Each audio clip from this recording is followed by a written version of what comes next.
A person's greatness is defined not by their circumstances, but by the quality of their thoughts.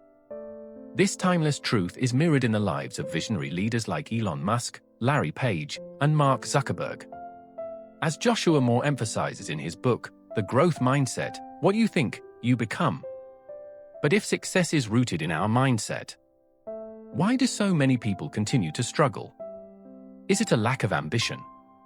Or do they simply fail to recognize their own latent potential? Today's story will uncover the answers to these questions and reveal a transformative lesson. Along the way, we will explore key vocabulary to enhance your communication and life skills.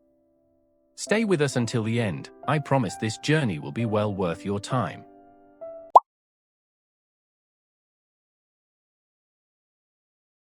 Once upon a time, there was a man who sat at a busy street corner near the bus station every day. He held out a plastic cup and asked people for spare cash as they walked to work.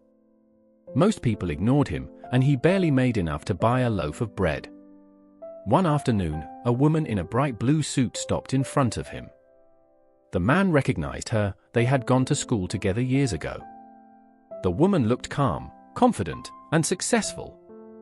The beggar walked up to her and suddenly recognized her. The woman was his old friend from many years ago. The beggar was shocked. The beggar thought, she must be very rich. If I ask her, she will give me a lot of money. The man reached out his cup. Please, old friend, help me. You have so much, and I have nothing. The woman looked at him kindly but didn't reach for her purse. Instead, she asked, why do you only ask to take? Have you ever thought of what you can give? The man was shocked. I am a beggar, he said. I have no money, no shop, and no goods. I have nothing to give. The woman smiled. If you believe you have nothing to give, you will always be empty-handed. I am a businesswoman. I believe in exchange. If you give something of value, the world gives something back to you. I will give you some token today, but only if you promise that the next time we meet, you will have something to give me in return. The old-time friend offered him some cash and left the bus station. The beggar stood stunned. He kept replaying the long-time friend's words in his mind. I have been begging for so long, but no one has ever said this to me before. She wasn't rude, but she spoke the truth. If I can't afford to offer something in return when next I meet her, I would stop begging. The man stayed awake all night thinking. He realized that people usually gave him money because they felt sad for him, not because they respected him. He wanted to change that.